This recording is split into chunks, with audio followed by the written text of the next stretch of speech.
कृषी तज्ञ अमरसिंह लोमटे सद्गुरू ॲग्रो सर्व्हिसेसच्या युट्यूब चॅनलवर सर्व शेतकरी बांधवांचं सहर्ष स्वागत करतो।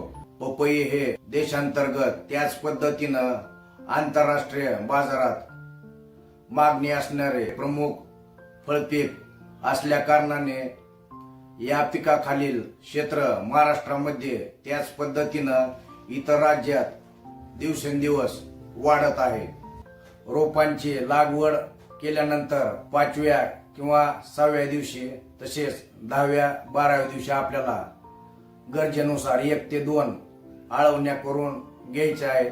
आळवणीमध्ये आपल्याला योग्य प्रकारच्या विद्राव्य खताचा कीटकनाशक, बुरशीनाशक, ह्युमिक ऍसिड, मायकोरायझा, IPA तसेच आपण ट्रायकोडर्मा व सुडोमोनासचा वापर देखील आळवणीमध्ये करू शकतो। रोपांचं मर तसेच मूळकुज रोगापासून संरक्षण होणार आहे, तसेच रोप आपलं प्लॉट मध्ये लवकर सेट होणार आहे। धन्यवाद।